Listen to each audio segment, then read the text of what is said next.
नमस्कार दोस्तों, गार्डन ज्ञान चैनल में आप लोगों का स्वागत करता हूं। आज का दोस्तों हमारा प्लांट है मालवा।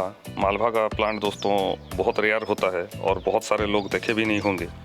तो इसका इमेज में देखिए दिखा रहा हूं स्क्रीन पे। फ्लावर जो आ रहा है ऐसा ही आएगा दोस्तों ये। और नर्सरी में ये मुझे मिला पॉली बैग में 20 रुपया में, बहुत ही सस्ता प्राइस में मिला दोस्तों।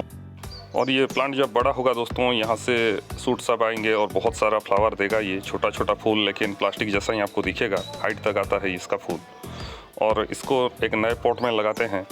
और पॉट के लिए देखिए मैं सिलेक्ट किया हूँ 10 इंच का पॉट, क्योंकि प्लांट काफ़ी हाइट तक आता है और नीचे लगाने पर भी बहुत अच्छा रहता है। लेकिन मैं पॉट में लगाऊंगा दोस्तों, नीचे मेरा जगह नहीं है।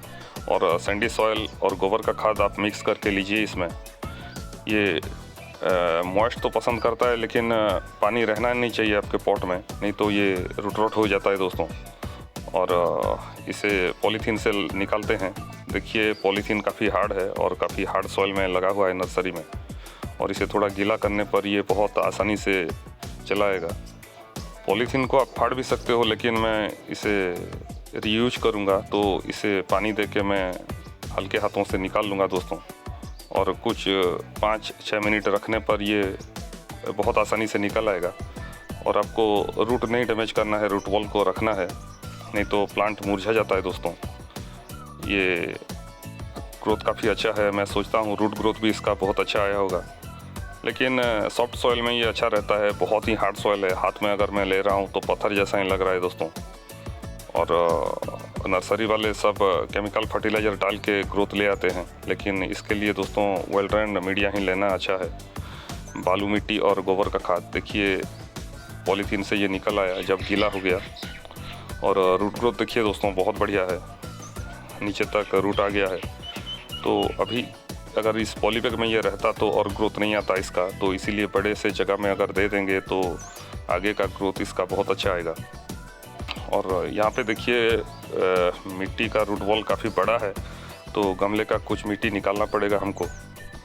और ये देखिए पुराना कुछ गोबर का खाद है पाउडर फॉर्म में, और इसको मैं नीचे की एरिया में थोड़ा मिला लूँगा, क्योंकि ये प्लांट का ग्रोथ में मदद आएगा।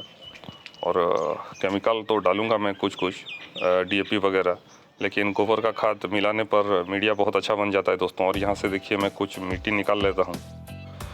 और बहुत सारा मिट्टी निकालना पड़ेगा, क्योंकि काफ़ी बड़ा पॉलीथीन में ये लगा हुआ था। तो दोस्तों इस तरह किसी टूल्स के मदद से आप मिट्टी निकाल लीजिए और इसके लिए जगह बना लेते हैं।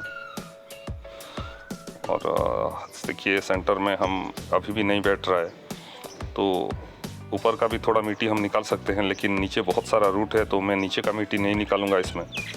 ऊपर से आप थोड़ा मिट्टी निकाल के एडजस्ट कर सकते हो इसमें।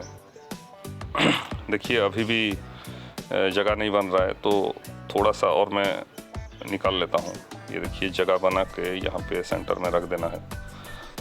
और जो पुराना गोबर का खाद था वो मैं नीचे की एरिया में कुछ मिला लूँगा दोस्तों।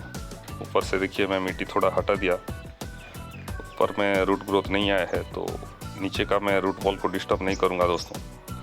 और इसको यहाँ पे सेंटर में डाल देते हैं। ये देखिए बहुत आराम से बैठ गया ये। और थोड़ा प्रेस कर देना है आपको। मिट्टी मेरा भुरभुरी मिट्टी है, तो और थोड़ा दब जाएगा नीचे। और जो मिट्टी आप निकाले थे वो साइड में आप फिल कर देंगे। गोबर का खाद जो दिया था वो इसमें मिला के मैं दे रहा हूँ। और धीरे धीरे वो डिकम्पोज होता रहेगा दोस्तों, और प्लांट को फर्टिलाइज़र मिलता रहेगा। इसको नाइट्रोजन बहुत सारा चाहिए और खिलने के लिए फॉस्फोरस चाहिए। तो गोबर का खाद तो कंप्लीट फूड है दोस्तों, वहाँ से ये लेता रहेगा फर्टिलाइज़र। और इसी तरह देखिए चारों तरफ मैं हल्के हाथों से इसको दबा दूंगा। इसे दोस्तों कुछ दिन छांव में रखना है, 1 या 2 दिन, ज़्यादा दिन नहीं, क्योंकि रूट बॉल में ज़्यादा डिस्टर्ब नहीं किया हूँ। अगर आप छोटा प्लांट लाते हो सीडलिंग वगैरह, तो आपको कुछ दिन रखना पड़ता है, 5-6 दिन। तो 1 दिन के बाद ही मैं इसे निकाल लूँगा। और फुल सन में इसे रखना चाहिए, क्योंकि फुल सनलाइट ये पसंद करता है।